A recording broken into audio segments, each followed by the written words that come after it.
মৌলভীবাজার জেলা শহর দেখতে যতটা শান্ত মনে হচ্ছে আদতে ততটাও না, বরং এতটাই ভয়ঙ্কর। সিএনজি চালিত চুরি ছিনতাই কমছেই না। ঋণ নিয়ে অটোরিকশা কিনে নিঃস্ব হয়ে পড়ছেন অনেকে। অনেক ক্ষেত্রে চালককে হত্যা করেও সিএনজি চুরির ঘটনা ঘটছে।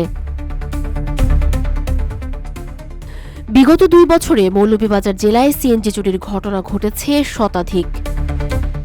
আমার বাসার তো চুরি হয়েছে, আমার বাসার তো চুরি হয়েছে।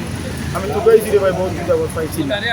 তারপরে আমার লোক ফোনে যোগাযোগ করে কদিন পর যে নাম্বার যোগাযোগ করে 2 মিনিট 3 মিনিট মাথার মরে আবার নাম্বারটা অফ করে দেয়। আমি আবার তারা লোক নেক্সট টাইম যোগাযোগ করতে পারি না। আমার বাসা সামগ্রিক দিনে শুক্রবার আসছিল নামাজ পড়তে, গোসল করতে গেছি দোতলার উপরে, গাড়ি নিচে তুইয়া আমার গাড়িটা নিয়ে গেছে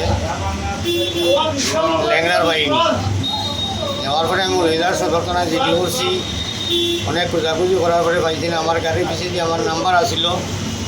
পরে ল্যাংড়ায় ফোন দিছে, কোনো সালাকি চিল্লাকি না করিয়া 2 লক্ষ টাকা লইয়া স্বাস্থ্যগঞ্জে আসলে আমি গাড়ি দিয়া দিব। আর যদি কোনো বাড়াবাড়ি কোনো দিলে কোনো গাড়ি সন্ধান মিলত না, গাড়ি দেওয়া হইতো না। তারপরে আমি 2 লক্ষ টাকা লইয়া গিয়া তার কাছে গাড়ি আনছি। আমরা সিএনজি চালাইছি, চালানির মাঝে আমরা বড় আতঙ্কের মাঝে থাকি। সমানে খালি চুরি ডাকাতি ওর তখন খুব বর্তমানে আমরা নিশ্চিত না, আমরা কোনোবা গাড়ি গুলি চালাইতে পারতাম না। আর দ্বিতীয়ত এই যে প্রশাসনে যেটা উদ্যোগ নেয় যে আমরা গাড়িগুলি চালাইতে আনো, আর ল্যাংড়ার বিষয়ে ল্যাংড়া চুরি করায়। প্রত্যেকটা ড্রাইভারের পক্ষ থেকে ছিলাম যে তারা করে ছয়ের দরকার। যখন করে ছয়ের হয়ে যাব তখন পুরো বাংলাদেশের মধ্যে কোনো গাড়ি চুরি হইবে না। অনুসন্ধানে জানা যায়, মৌলভীবাজার জেলার পার্শ্ববর্তী সিলেট ও হবিগঞ্জকে কেন্দ্র করে দীর্ঘ 1 দশক ধরে গড়ে উঠেছে সিএনজি চোর চক্র।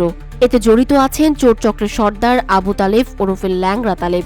মৌলভীবাজারের শ্রমিক নেতা সুলতান সহ একটি সংঘবদ্ধ চক্র রয়েছে। আবু তালেব ওরফে ল্যাংড়া নামে একটি চোর রয়েছে সিলেট বিভাগে। প্রশাসনের সর্বোচ্চ মহল থেকে নিম্ন পর্যন্ত সবারই জানা রয়েছে।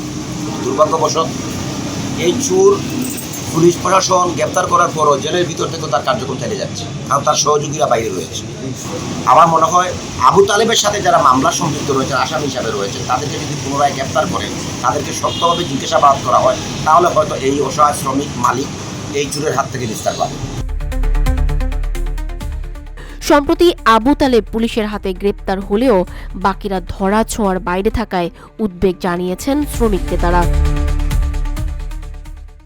আমরা ইতিমধ্যেই যতগুলো মৌলভীবাজারের এই ঘটনাগুলো ঘটছে প্রত্যেকটা ঘটনায় আমরা ডিটেক্ট করেছি, এবং ইতিমধ্যে জানবেন যে আমরা 5টা সিএনজি অলরেডি কিন্তু বিভিন্ন ঘটনায় 5টা সিএনজি অলরেডি উদ্ধারও করেছি। এবং আমরা প্রত্যেকটা ঘটনারই কিন্তু ক্লু হিসাবে পার্শ্ববর্তী জেলা হবিগঞ্জ এবং সিলেট জেলার সঙ্গে আমরা সম্পৃক্ত পাচ্ছি, যে সমস্ত জেলার চোররা এই সমস্ত ঘটনার সঙ্গে জড়িত।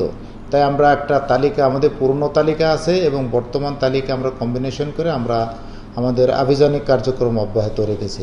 ক্রয় বিক্রয়ের সঙ্গে জড়িত আমরা তাদেরকেও আমরা খুঁজে বের করার চেষ্টা করতেছি, এবং কোন জায়গায় গিয়ে তারা এটাকে আবার পরিবর্তন করতেছে সেগুলোর এই সংশ্লিষ্টতা আমরা খুঁজে পাচ্ছি। তো এখন ইদানিং বেশ কমেছে আর কি, আমাদের নিয়ন্ত্রণে আছে।